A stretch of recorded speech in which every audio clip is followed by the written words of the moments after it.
Hi guys, well I'm sitting here in my happy place, which is out in the paddock, or actually in the shed currently, with the horses, and I've just finished Petra. Can't remember how far it was, 67 kilometres I think, which isn't too bad really, given I couldn't walk 6 steps previously. Taken a while, but yeah, it's amazing how it adds up when you just keep going. So I finished it yesterday, but I deleted that mileage yesterday because it was something I wanted to achieve before I marked it as complete. And that thing that I wanted to achieve was to get on my horse again. Basically the reason I chose the trek to Petra was sort of the middle has like a camel, and they obviously it's a desert, and I didn't see any camels on the trek. I must say, I need to take my little peg man off roading and see if I can find a camel. But in Cyprus, when I was there in 2019, just before, I didn't get to see much of Cyprus. I only saw mostly the medical center, pretty much. But just before I had to leave Cyprus, we managed to go see the camels. And I thought, I'm pretty sure I can do it. All I have to do is hold on and sit tight. So I got to ride a camel, which was really cool because it was the first time I ever got to ride a camel, having missed the opportunity once in Australia when I had hoped to do it way back in the day at school. We were there for a tour. So I got to ride a camel in Cyprus, and to me that was symbolic of my progress. And when I got home, I thought, well, if I can ride a camel, surely I can ride a horse. And so with that, quite frankly, I was having a terrible day that day. It was awful, awful day. But about 9 o'clock at night, it was in the summer, so long daylight. I got my old horse. She's about 100 million years old, lost half her teeth. And I put a halter on and bareback, and I climbed on some hay bales, and I sort of went, please don't kill me.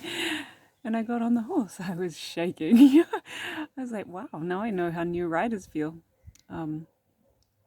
It's funny.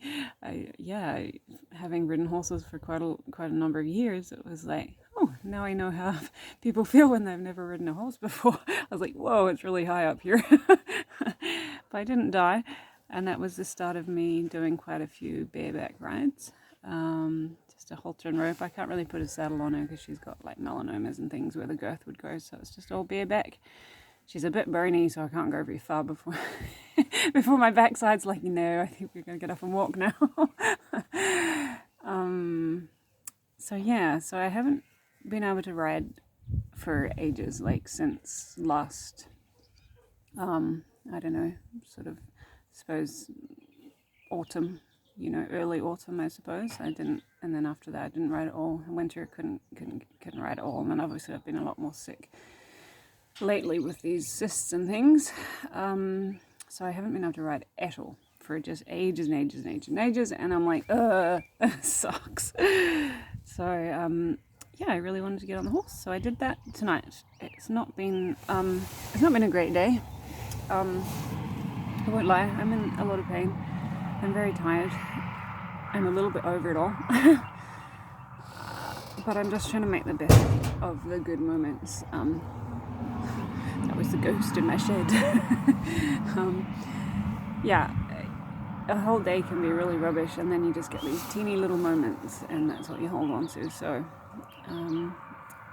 I came out here. Normally I like the solace, and I like to be alone, and I chuck my phone away, and it's just the best thing for me. But I was just all over the place today. I was miserable, I was in pain, and I was in tears, and I was wanting some company, but nobody was around, and like I just needed a hug, and it was just one of those days. So I gave my longtime friend a call, and just chatted for a little bit and felt a little better. I was like, okay, try and get out to the paddock. And when I got out here, I was like, ugh, I just don't feel like doing anything. And I was like, no, I'm going to go back inside. I might just take myself for a walk by myself. And that's good English. Take myself for a walk by myself. Very eloquent, Nikki. Very, very eloquent there. Yeah, so I literally shut up shop and locked everything up, and I was heading back inside, and I walked past my old mare, and I thought, I'll stuff it. So I said I'll be back in a second. I went and got the halter. I'll take her for a walk, and so I took her for a walk, and then, you know what horses do for you, you start to feel a little better, and I was like, I could probably get on, but I didn't bring my helmet, and I thought, well, I better not take the risk of riding without a helmet. It's always, you know, the one and only time. So I rang my support crew, because every long distance marathon or whatever, it was longer than a marathon, but every long distance adventure needs a support crew. So I rang my support crew, my dad. I was like, can you bring my helmet, please? So he brought my helmet up, bless him. And then I climbed on the back of the motorbike so that I could climb on the horse that I haven't been on for a better part of a year. And again, I was like, please don't kill me. And I'm pretty sore with these cysts and everything. But I kind of got to the point when the public system kept denying me for surgery. I was like, screw it. I'm just going to carry on living, and it'll either get better or it gets so bad that they can't ignore it. So my goal was to get back on the horse, which I haven't managed to do. And then spur of the moment, I got on the horse tonight. So that happened. Didn't go far. I was, pretty tired. And her bony back in my butt was like, no, I haven't used these muscles for quite a while. So I didn't go far. And then I got off and walked home. I was like, I need some padding under here. But yeah, so I did that, and she was pretty good. She's still got some spunk in her, even though she's 100 million years old. It wasn't the most peaceful outing, because by the time I rang, to get my helmet, and then I rang to organize something else, and then did something else, and I forgot to turn my phone on silent, so I was like, I was riding back, and my phone started ringing, and my horse was like, oh, what is this? And I was like, I didn't want to get in my pocket and pull it out and drop it, and so I just let it ring out, and my horse was like, oh.